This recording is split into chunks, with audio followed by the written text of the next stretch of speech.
Esta conversación se inicia invitando a nuestro intérprete en flauta traversa, Carmen Almarza, quien tiene una importante trayectoria como intérprete en la Orquesta Sinfónica de Chile, en agrupaciones de cámara, además de ser profesora de su instrumento y de haber podido realizar un máster en la Universidad Carnegie Mellon con Julius Baker, en Pittsburgh, Estados Unidos.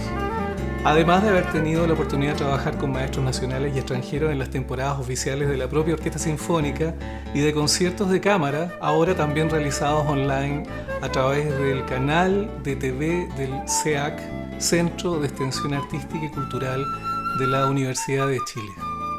Hola, Carmen. Hola, Pablo, un gusto estar aquí contigo en La Ruca, este lugar tan particular. Ok, vamos entonces. Para considerar la posibilidad de una vida dedicada al arte y a la música, todos los que hemos decidido hacerlo tenemos un encuentro íntimo y profundo en nuestra niñez. Entonces, a esto le voy a llamar el momento de los descubrimientos. Una pregunta, ¿cuánto sentiste o cuándo sentiste que el arte y la música eran parte de tu naturaleza o del marco de intereses? Libros, películas, acciones en casa, radio. ¿Qué te motivó a este espacio donde tú te sentiste cómoda, me imagino? Oye, bueno, en mi caso es bien especial porque yo nací en una familia de músicos. Entonces la música siempre estuvo en el ambiente. Antes de que yo tuviera conciencia, yo ya había escuchado un montón de obras del repertorio universal. Sin embargo, conviven en mí dos cosas. Una, la música clásica, que era lo que digamos, heredé de mi papá. Era flautista también, tocaba, fue miembro fundador de la Orquesta Filarmónica de Santiago ahora. Uh-huh. Y por otro lado descubrí también la música de acá, de nuestra región, la música latinoamericana. Entonces para mí hubo dos fuentes. Te diría que todo eso transcurrió en una forma muy cotidiana, muy básica. No te podría decir en qué momento hubo una definición. Así que fue muy natural. Perfecto. Y en ese ámbito, ¿te acuerdas de alguna persona o de algún acto que te haya llevado a de repente querer encontrarte con este proceso que, claro, estaba siendo parte del desarrollo que tú estabas teniendo? Pero ¿hubo alguna cosa que te hiciera decidir directamente por la música antes que por otra posibilidad artística? Bueno, ahí por supuesto ya te lo nombré, mi papá era una influencia poderosa. Luego mi hermano, que ya era flautista, él empezó muy chico y yo empecé grande a tocar flauta. De hecho, él fue mi primer profesor. Él siempre fue un incentivo, yo lo admiraba y siempre quería seguir sus pasos. Y yo creo que hay una cuestión coyuntural en el otro aspecto que yo te decía, Uh-huh. que tiene que ver con mi visión que se estaba formando en ese momento, muy incipiente, pero mi visión de sociedad, con lo que yo me identificaba. Ahí estaba la música andina y en ese tiempo, no sé, yo tendría unos 14 años por decirte, estaba súper de moda la música andina. Entonces, en realidad yo empecé tocando quena y zampoña antes de tocar flauta. Entonces, para mí, yo te diría que casi que mi origen estuvo ahí. Perfecto. Entonces, cuando uno tiene la oportunidad de encontrarse en ese proceso, tú, además de la casa, tuviste un espacio en donde, en el colegio, con amigos, fuera de tu casa, donde pudiste desarrollar esta parte y decir esto es, como plantearlo de esa manera. Sí, o sea, de todas maneras, yo me junté, éramos un grupo de mujeres, éramos Fantástico. innovadoras en ese sentido. Yeah. Pero yo creo que yo fui bastante el motor de eso, o sea, éramos del liceo, el Liceo de Niñas de San Bernardo. Bueno. Y había una que tocaba guitarra y las otras aprendieron ahí. En el fondo fue como un taller donde empezamos a hacer música y nos alucinaba este mundo Y también era un tipo de música que nos permitía meter la cuchara, no estaba todo tan armado, ¿te fijáis? Podíamos inventar cosas, podíamos generar sonoridades, era más libre en ese sentido. Y en ese sentido, cuando tú entraste en este proceso, ¿tuviste apoyo o tuviste que construirlo por ti mismo? ¿Tuviste apoyo de tu familia? ¿Tuviste apoyo del ambiente donde tú estabas? ¿Fue algo clandestino? ¿Fue algo abierto? Porque son cuestiones importantes. A la gente se le olvida que nosotros estábamos viviendo en un momento en donde había una dictadura y donde habían restricciones. Entonces, en ese proceso, ¿cómo vivieron eso? Imagino que del Liceo de Niñas de San Bernardo ya era extraño que ocurriera esto. Sí, mira, del tiempo que yo te estoy hablando, cuando ya armamos ese conjunto, de que se decía en ese tiempo conjunto, Ujú. ya estaba más instalado, estaba ya el programa Canto Nuevo. Para mí, aprovechando que delante me preguntaste si algo me impulsó, bueno, ese programa para mí era una burbuja de oxígeno. Lo escuchábamos bajito, bajito. Ujú. A pesar de que era una radio y todo, la escuchábamos bajito, pero ya después se fue abriendo un poco.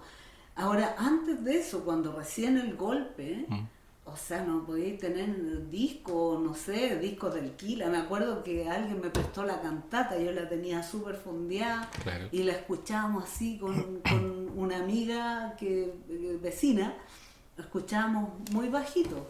Pero de la época cuando yo ya empecé a tocar quena y zampoña, ya ahí estaba más abierto, ya se podía, y empezó todo un movimiento de hecho, y fuimos a festivales escolares, digamos, ya yo estaba en enseñanza media, y entonces era más común, ahí Perfecto. ya estaba más abierto. Perfecto. Entonces, pasemos al siguiente área, porque mira, de la misma manera que uno se siente con entusiasmo de hacer música y participar en agrupaciones que nos ayudan a nuestro desarrollo y que pueden partir en el colegio, como el caso tuyo, o en reuniones familiares, o en lugares que tú te escapas para poder estar ahí, que también es el caso de otros colegas que ha pasado, súper divertido. Hay un momento en donde uno entra en las definiciones, porque bueno, nosotros tenemos que decidir cuál va a ser nuestro ámbito de desarrollo, profesional me refiero. Entonces, a ese momento de definiciones yo te quería preguntar, porque es obvio, hay cosas en donde uno decide y hay otras cosas que te llegan. ¿Qué agradeces que haya llegado para definir lo que tú decidiste hacer? Bueno, hay varias cosas, ¿eh? Perfecto. Bueno, estudiamos pedagogía en música. Me encantaba la pedagogía y es algo que al final desarrollé a través de la flauta. Ya no fui profe de aula, fui profe de flauta. Y en ese momento hubo una gran definición. En el segundo año vi que yo ya estudiaba flauta. Yo empecé a estudiar como a los 17 más o menos, y entré a la universidad a los 18. Cuando tenía 19 por ahí, en el segundo año de pedagogía, tomé esa decisión. Ujú. Como que yo vi que necesitaba más tiempo para dedicarme a estudiar flauta y era algo que me rayaba bastante. ¿Qué cosas agradezco? Que mi papá rescató una flauta de madera que la tenía prestada y que hoy día es la herencia más preciada que tengo de mi papá. Y gracias a eso pude ya independizarme, porque antes yo estudiaba con la flauta de mi hermano, que no estaba nunca en la casa, que tocaba muchísimo. Esa fue mi primera flauta, y eso para mí fue un hito. Yo dije, ya, aquí tengo mi instrumento, etc. Otra cosa que fue muy importante para mí fue encontrarlos a ustedes, Ya. a Bardonevi. Yo creo que eso en mí asentó un montón de conceptos, a pesar de que quedamos en paréntesis por 40 años. Eso fue algo que me marcó y que siempre en estos 40 años extrañé. El poder hacer música de acá, de nuestra tierra, de música de nosotros también, de nosotros como individuos. Ujú. Yo te diría que esas son más o menos las cosas que me han marcado. Sorprendente porque, claro, tiene que ver con esas definiciones y esos significados que son tan íntimos que uno normalmente no los expresa. Así que yo lo encuentro sorprendente y muchas gracias. Es maravilloso poder decir eso, te das cuenta, porque son cuestiones en donde uno a veces tiene la tendencia de pensar de que uno no fue capaz de tocar a las personas o a las circunstancias que les tocó vivir, porque uno lo vive tan íntimamente y a veces tan inconscientemente, que tú no te das cuenta la profundidad que puede llegar un gesto o un encontrarse con un grupo de personas, ¿te fijas? Entonces me parece increíble porque que esté dentro de los significados que estamos jugando a buscar, digamos, me parece súper, súper sorprendente. Y bueno, por algo, a lo mejor después de 40 años estamos de nuevo tratando de retomar eso, ¿te fijas? Que ok, es rico estar aquí, hagámoslo. Me parece genial. Oye, entonces, cuando tú te decidiste a estudiar de lleno en el proceso del arte, cuando llegaste, por ejemplo, ya a establecerte dentro de lo que era la carrera profesional, propiamente tal, ¿cómo sentiste ese territorio? ¿Te sentiste en tu casa o fue un descubrimiento completo o hubo momentos de duda? ¿Cómo fue el desarrollo que tuviste cuando ya entraste en el proceso de desarrollarte profesionalmente en el contexto cultural de esa época además? Yo creo que se pierde un poco la ingenuidad. Yo creo Ok. que hasta ahí era un juego, era algo muy creativo.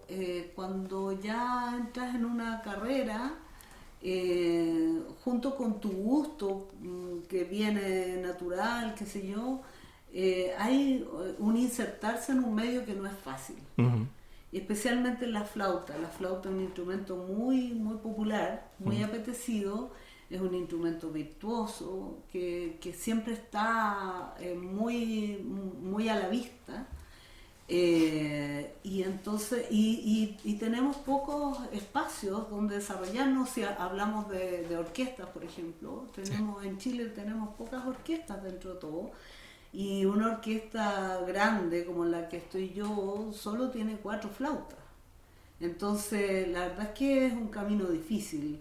Hay que realmente trabajar duro y también lidiar con la competencia, lidiar con tus propias inseguridades, que si yo tenés que Obvio. fortalecerte, tenés que Mm, ser mucho más fuerte para resistir todo eso y no perder nunca de vista la razón por la que tú te dedicaste a eso. Eso te salva. claro. Cuando tú dices, bueno, pero ¿por qué empecé yo en esto? Mm, Por la música. Y eso es el contacto que uno nunca debe perder, el hilo conductor de todo, la claro. pasión por lo que hacía. Mm, increíble. Entonces, pensemos que una vez que uno adquiere las herramientas, o sea, ya pasa por el proceso de la escuela y los saberes necesarios para desarrollarse en el medio cultural, viene el proceso de adaptarse, de elegir o no ciertas opciones, oportunidades, fracasos, y eso es lo que llamo yo, porque se lo robé a un maravilloso economista que lo plantea de esta manera, surfear en el medio cultural. O sea, uno no sabe dónde va a llegar, a qué playa va a llegar. Uno sabe que va a llegar a una orilla, pero uno no sabe a cuál. Claro. Uno surfea, va en ese territorio. Entonces la pregunta que viene aquí es principalmente, ¿cuánto tiempo sientes tú que necesitaste para alcanzar las primeras metas que tú tenías en el medio artístico? En este surfear, Claro, piensa en esa imagen. sí, me encanta la imagen de surfear. Sin embargo, siento que yo nunca me puse metas. ¿Ah? De acuerdo. Y yo creo que en esta profesión claro, puede haber hitos, ¿no es cierto? Pero es una profesión que no para. O sea, si tú te detenís, estás ahí frito. Hay que seguir adelante. A veces no es fácil porque en paralelo a tu carrera pasan cosas en tu vida personal, Claro. buenas, malas, intensas, etcétera, ¿no es cierto? Entonces, y uno tiene que seguir adelante. Yo creo que es importante, y es un tema que quizás podemos hablarlo un poco más. Yo te decía, se pierde la inocencia, la ingenuidad, pero la música clásica, digamos, busca la excelencia siempre. Y ese es un camino que no termina hasta que te mueres o hasta que dejas de tocar el instrumento. Eh, por supuesto que hay niveles y todo, pero es un tema que a mí me interesa porque muchas veces, como lo hemos hablado alguna vez, se habla de la música clásica como algo elitista, en fin. Yo creo que todas las personas deberían tener derecho a correr sus límites. Y yo creo que la música clásica te permite eso. Es muy exigente, es infinita. Las obras son increíblemente difíciles, profundas y maravillosas. Bueno, obviamente yo soy una enamorada de lo que hago, y creo que eso es una cuestión que ojalá todo el mundo tuviera la posibilidad de desarrollarse en eso, de profundizar. ¿Me fijáis? Eso es lo que te da este oficio. Oye, y una consulta, ¿hubo personas que te incentivaron a seguir profundizando justamente en ese proceso? ¿Recuerdas algún nombre o lugares o espacios donde tú hayas sentido que tenías un horizonte donde podías, entre comillas, ejercer esa necesidad? Mira, para mí el ir a estudiar a Estados Unidos, yo tuve la posibilidad de conocer a Julius Baker, estudiar con él. Él era una persona extraordinariamente exigente, consigo mismo en primer lugar. Claro. Yo lo conocí, no sé, de haber tenido 80 o por ahí, 80 años, era un señor mayor, y que tú lo escuchabas y todavía tocar increíblemente, tenía una técnica impecable, sonido, tenía barato. Entonces, bueno, él, por supuesto, él era un estímulo permanente, ¿fijáis? O sea, y él te empujaba. Y el medio también, el salir un poco de la casa, de la comodidad, etcétera, es un tremendo desafío. A mí era súper... Yo me encerraba a estudiaba todo el día, estaba metida en una sala estudiando para poder, digamos, conseguir las metas que él ponía, o sea, los parámetros que él ponía. En ese viaje me importa mucho esta parte, porque tú estuviste 2 años en Estados Unidos, en Pittsburgh. Pregunta, ¿esos cambios culturales de qué manera influyeron para, entre comillas, ampliar o no sabemos, ampliar o no el parámetro de la realidad que tú estabas revisando en ese momento? ¿Qué cambios sentiste de eso? Porque para todos nosotros el poder viajar, la oportunidad de viajar con lo que uno hace, siempre genera algo que es enriquecedor. Entonces, en esa perspectiva, ¿qué pasó con ese cambio cultural? Bueno, fue fuerte, fue potente, porque, bueno, estamos hablando de muchos años atrás. Sí, de acuerdo. Hace miles de años atrás yo salí de un Chile bien distinto, todavía, a pesar de los esfuerzos de la dictadura, todavía teníamos un ambiente comunitario, todavía éramos amigos del vecino, no sé, había mucha más conexión entre los amigos, todavía tú llegabas a una casa sin avisar, ¿te fijas? Ahora sería impensable. Entonces yo, claro, viajé a Estados Unidos y para mí fue un choque sentir que si tú hablabas con alguien en una forma rica, así, contacto con alguien, pensaba que ya estaba establecido un principio de amistad, pero no era así. Eso era un momento que se cerraba ahí y moría ahí.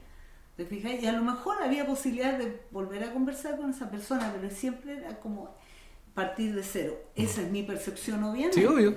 Obviamente una percepción subjetiva.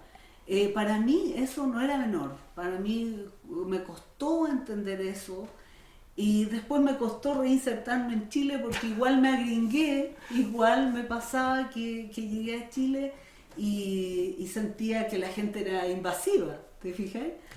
Entonces, pero sirvió de mucho. Yo crecí mucho ahí, me hice más independiente. Yo soy de una familia con 7 hermanos, muy criada, muy en patota, digamos.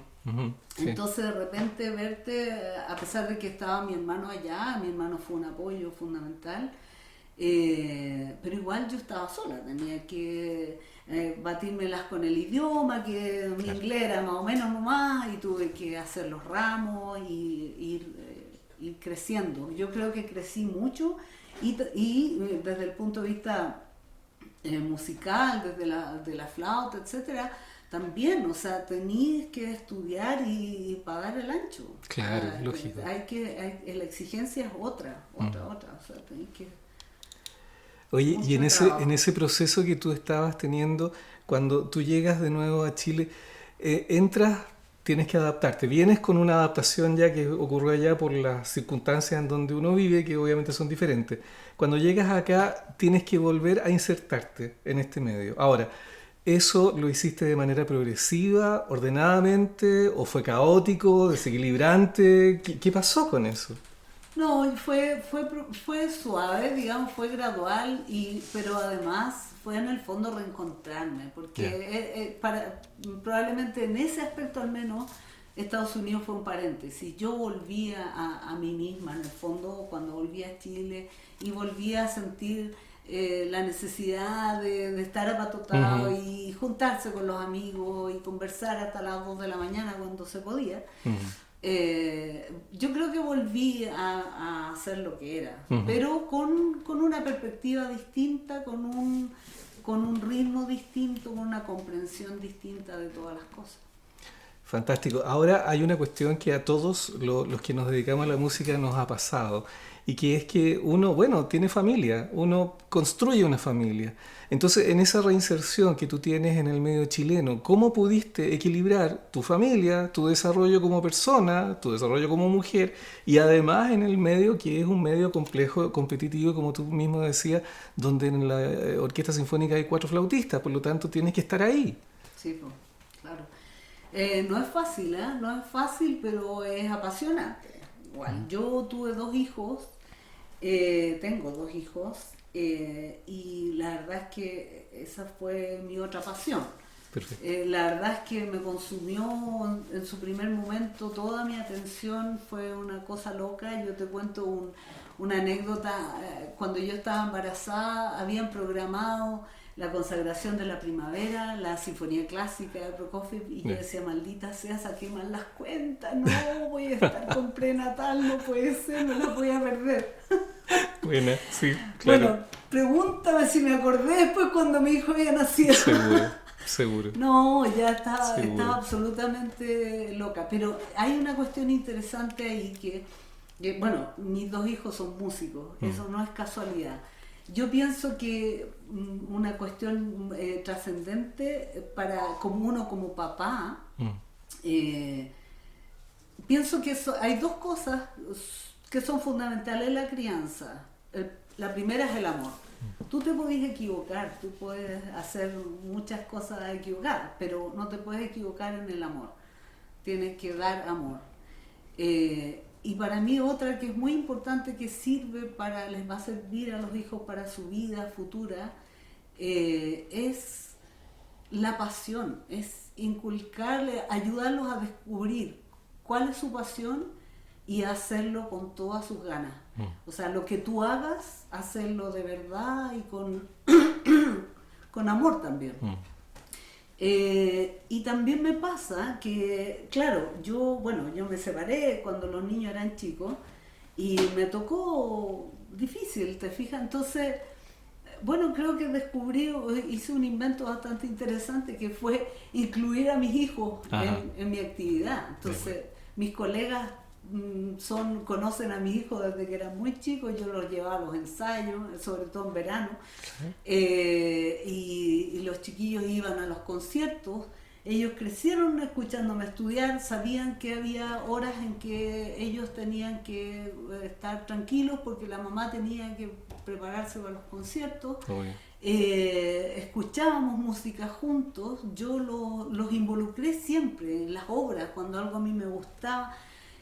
Yo rayo, por ejemplo, con Stravinsky, Mm, y me acuerdo que los niños de chicos con un bombo viejo hacían la percusión, y Vicente, mi hijo, que ahora es flautista, con el flautín intentaba hacer claro. los agudos era increíble. Ujú, Entonces, para mí esa es una fórmula que en mi caso funcionó fantástico. mi idea era transmitirles el amor por la música, no necesariamente que fueran músicos, sí, claro. pero llegaron más allá. Y la otra cosa que encuentro que a mí me encanta, que es como la música metida en la cotidianidad. O sea, tú estás haciendo, ya toquemos algo chiquillo, estamos haciendo un trío y en la cocina se están cocinando los porotos. Maravilloso. Entonces terminamos de tocar y después, no sé, vamos a hacer compras o hacemos el almuerzo o... ¿Te fijáis? O sea, me encanta esa idea de la música. En el caso mío es la música, pero puede ser cualquier otra actividad que... En el caso de la música es como bien simbólico, porque la música, sobre todo la clásica, digamos, tú la visualizas en un escenario, con una actitud muy formal, te fijas, todo en silencio. Desmistificar eso es entretenido en la casa, ¿cachai? Darle esa naturalidad, esa espontaneidad. Fantástico. Bueno, eso es lo que pasa en la casa del señor Bach también. Sí, en muchas casas. Ana Magdalena, su señora, en este maravilloso libro que yo siempre le pido a la gente que lo lea, que es La pequeña crónica de Ana Magdalena, muestra una vida pero sorprendente que no tiene nada que ver con el prejuicio de este señor que sabía todo y que era todo alemán y ordenado. Tú te das cuenta que era justamente eso otro, una comunidad de personas que estaban casi al servicio de una cuestión que era esencial.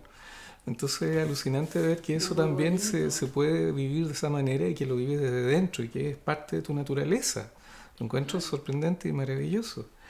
Una consulta, ¿alguna vez tuviste alguna incertidumbre en el medio cultural en que nosotros nos estábamos moviendo, en cómo se estaban dando las formas culturales en nuestro país? ¿Tuviste alguna duda al respecto?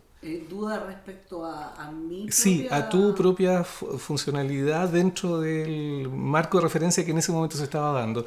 Porque hemos tenido problemas siempre. Digamos que siempre ha habido problemas o de dinero o... sí. Claro, entonces en esa perspectiva, ¿algo de eso generó incertidumbre en lo que tú... o alguna duda respecto de lo que tú estabas haciendo? Bueno, dudas yo tengo muchas. Yo tengo muchas más dudas que certezas. Okay. Eso a veces hace que la vida sea muy difícil, pero también pienso que cuando tienes muchas certezas te pierdes muchos matices. Pero mis dudas no iban por ese lado. Yo creo que en eso he sido un poco inconsciente. No sé, yo creo que las personas deben seguir lo que quieran hacer. Yo es lo que hice, yo no me puse metas, no dije hasta dónde voy a llegar, simplemente caminé como la tortuga en la carrera con la liebre. ¿Te fijáis? Yo fui y bueno, y estoy ahí. Ahora, si tú me preguntas, claro, hay incertidumbre en el mundo cultural, artístico, por supuesto. O sea, no hace ni un mes que tuvimos un recorte de presupuesto. Exacto. En la Universidad de Chile que afectaba directamente a los cuerpos estables, que son el Ballet Nacional, nada menos. Sí. O sea, para mí eso es muy grave, porque ballet, ¿cuántos ballets hay en Chile? El ballet es nacional, o sea, debiera ser intocable. El coro sinfónico con la camerata vocal y nosotros la Sinfónica Nacional de Chile. Ahora, aparte de eso, había recortes en las orquestas regionales, o sea, es como criminal, porque en un contexto de pandemia, donde hemos sido los sectores más afectados, ¿te fijas? Nosotros como Sinfónica seguimos funcionando online, hemos hecho un montón de cosas. Tenemos una temporada de cámara que está activa, de hecho yo toqué el viernes recién, y sin embargo, pero no es lo mismo que estar cortando entradas, ¿te fijas? O sea, los ingresos son otros, y entonces es como darle un tiro de gracia, digamos, y no es la primera vez. Tuvimos un recorte, no recuerdo el año, pero anteriormente, más o menos en la época, un poquito después del conflicto de la Filarmónica también. Claro, que justamente. También tuvieron un recorte, etcétera, echaron un montón de gente. Sí. O sea, fue tremendo. O sea, terremotos hay, y a veces tú piensas que, pucha,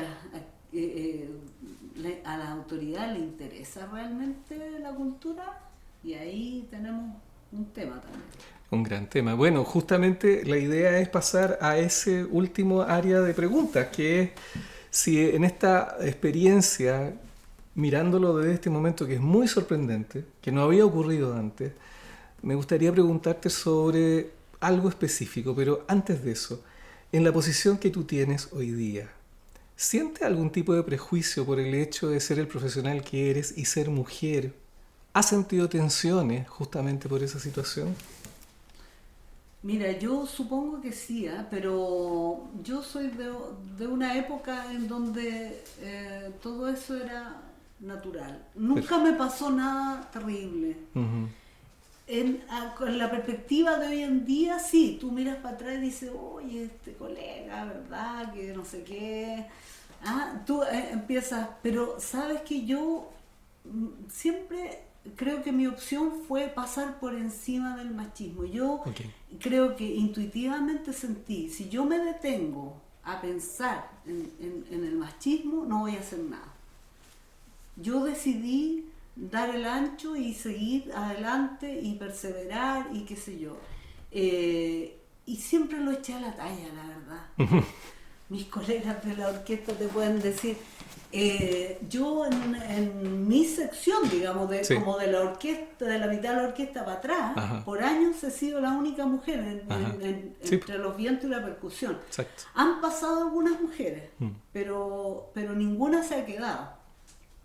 Yo soy la que lleva ahí miles de años, y tengo que decir que mis colegas, claro, todos somos de una generación, de distintas generaciones, algunos son más machistas que otros, pero la verdad es que yo les tengo mucho aprecio, creo que han sido muy, muy buena onda conmigo, y fíjate que muchas veces me han apañado con cosas fuera de la orquesta.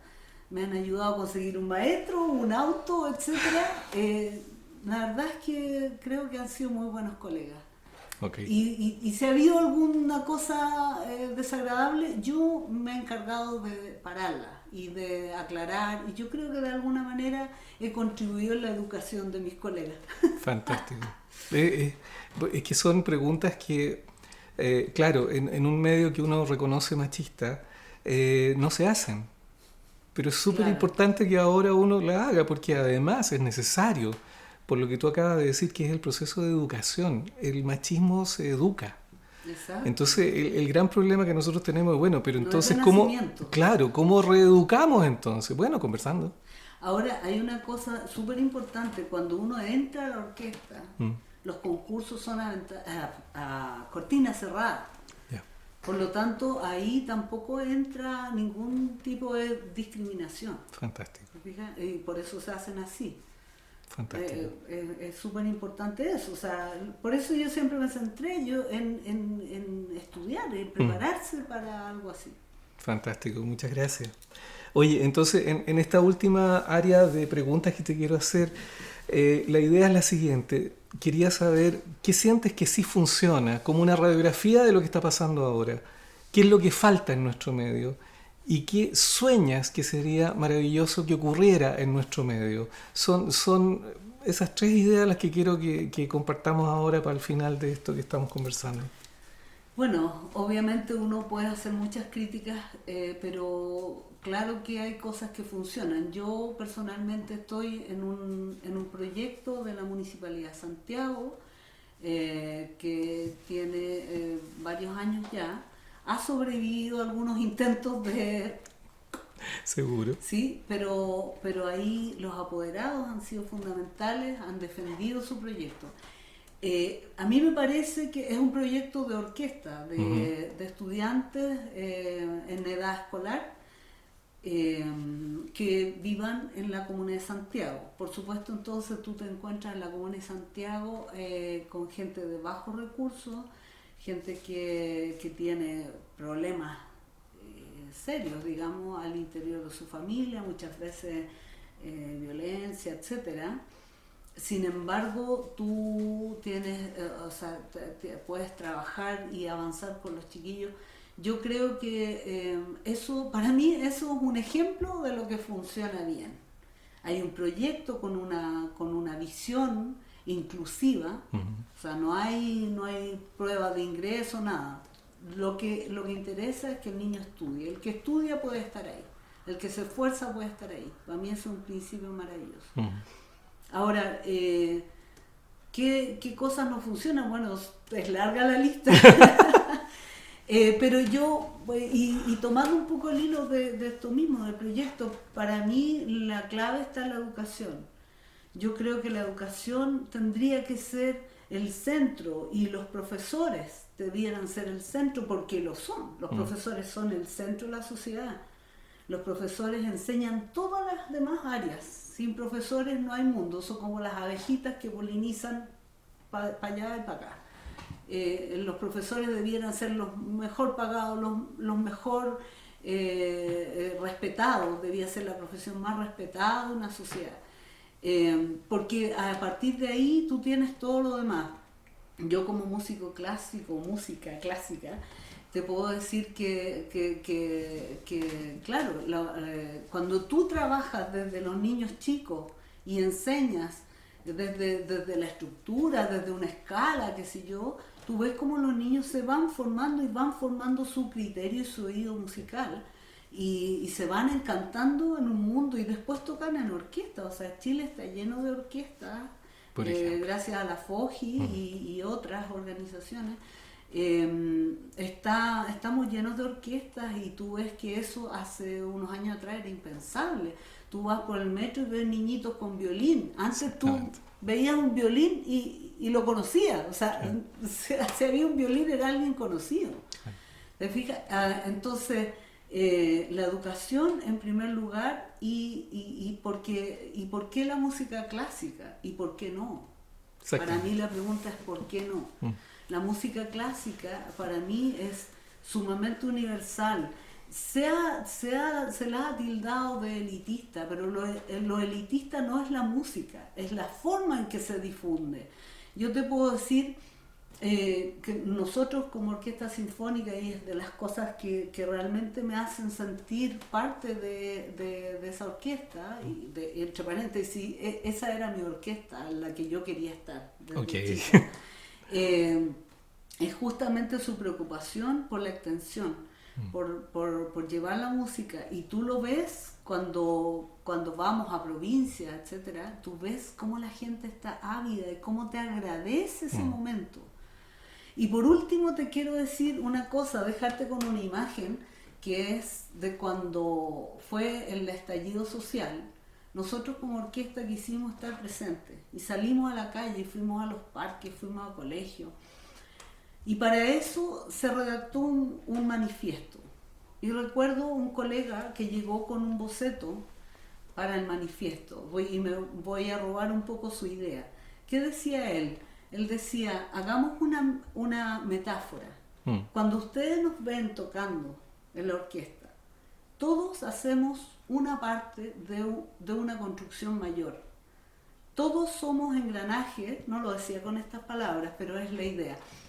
Todos somos un engranaje para que esta gran maquinaria que es la orquesta y la música, finalmente una sinfonía, ¿te fijáis? Para que eso funcione necesitamos todas esas partes. Mi sueño es que algún día la sociedad pueda ser así de abierta, pueda darle espacio a todo el mundo, y eso que en la orquesta se ve como una jerarquía, que es verdad, hay primeros violines, segundos violines, etcétera, está el concertino, primer flauta, etcétera, no es más que una manera de funcionar, es un orden que te permite en el fondo asignar tareas.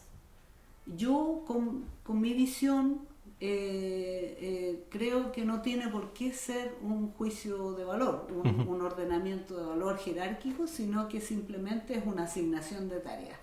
Todos somos importantes y todos construimos un edificio al mismo tiempo. Por lo tanto, nadie puede fallar y nadie puede faltar. Fantástico. Bueno, esas son las metáforas que muchas veces se pierden en el fragor de la lucha. En no reflexionar acerca de, bueno, pero esto tiene, ¿cuánto tiene una orquesta sinfónica? 300 años de vida, 400 años de desarrollo, y que es distinto al proceso de que se tilda que viene de las sociedades pudientes centroeuropeas y que eran solamente de entretenimiento. Yo creo que uno de los grandes problemas que tenemos en nuestra cultura es transformar todo en entretención, Sí. cuando al final la música es como la fotografía de ciertos momentos culturales que son súper necesarios volver a revisar, volver a mirar, volver a ver a Beethoven, volver a ver a Stravinsky, volver a ver a Prokofiev, volver a ver a lo mejor a los músicos malditos, como Bartók, por ejemplo. Y si me permite, Por favor. La música llamada clásica obviamente tiene un origen europeo, pero también hay muchos que han tomado melodías populares del folclore de sus países.